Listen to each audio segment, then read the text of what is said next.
When is the last time you felt completely stuck? Now, I'm not talking about maybe stuck, I'm talking about completely, utterly stuck, because today we'll look at some of the winning endgame niche synergies you might be looking over as an example to what you could use to pass that one stage.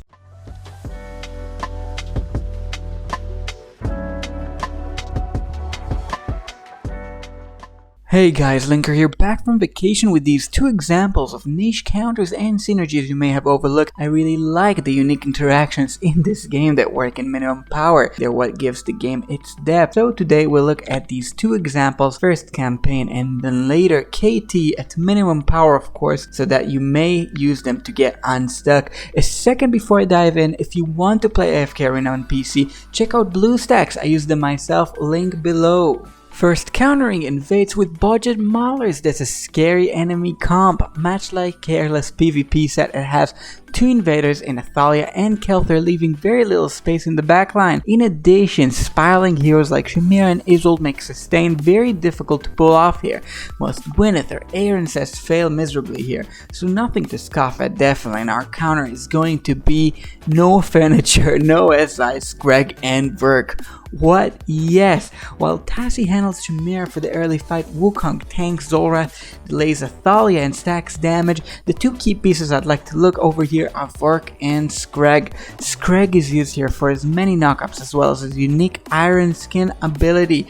Iron Skin very unique in the sense that it gives unprecedented numbers, up to 60% of melee range enemy reduced damage. These are very serious numbers, only comparable to Arthur's. Arthur requires the enemy to hit him from the front though, which gives Screg this very special niche against such an aggressive enemy comp, a unique key piece that can survive long enough on his own without relying on immunity while dealing CC. Screg does need enemies to not move around for this ability to be effective though, and that's where Verk comes into play.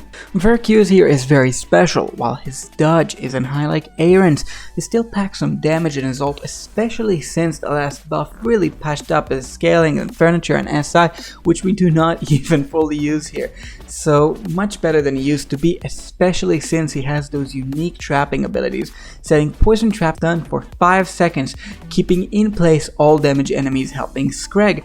After the stun, enemies are poisoned, reducing their energy recovery, attack ratings, and HP. This here is a single ability that has a stun up to 25 seconds, the highest possible in the game. Of course, very conditional, but when the conditions are met, Verk can be a very strong key piece. And in this case, it's very strong against those enemies that get behind allies. And who goes behind allies? Invaders. Athalia and Kelther both drastically slowed here, allowing Verk and Zorath to eventually carry out the win, having Screg tank for them. Second, Zorath and Orthos. Zorath and Orthos have a very unique interaction that's mostly remembered for their PvP. Zorath resets time if he's the last ally standing, buffing himself and the team stronger for the replay through Deja Vu. He also receives spiraling damage buff for his normal attacks over time through his Annihilate, which doesn't get reset by Deja Vu. One of the common answers to Zorath in that sense would be Orthos. Orthos is very well known for his PvP counter set.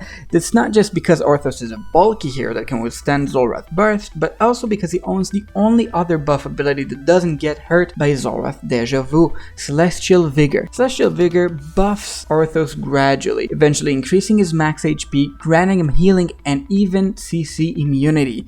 That's one of the only abilities in the game alongside Zorath that does not get reset by Deja Vu per definition, as you can see. So what many people forget is that in campaign and KT, this works exactly the same ways. Just the way that they counter each other, they can also work in tandem incredibly well. Meaning if Zorath Deja Vu procs after 30 seconds of fight while Orthos is on his team, Orthos will be completely immune to CC throughout the whole fight while receiving the effect of effectively 2 chalices of healing with no artifact, while Zorath attacks are even better. So they work great in tandem, and this unique synergy is very useful in minimum power KT stages that spiral for a long amount of time, allowing those heroes to reap the full benefits of those buffs. Interactions like these are very unique, but they're all around the game. Being able to find them will push you forward, so keep your eyes open. One of my friends on the Discord definitely looked over and said, hey, maybe I'll try to have an Aaron pull the enemies into the Verk trap and I'll add a Scrap on top of that. That doesn't work, but do keep your eyes open for those interactions to pass through these key stages. Another thing is that we have a very big podcast coming up. I think you guys will like it. I'm happy to be back, and with that, I've been Linker. Peace.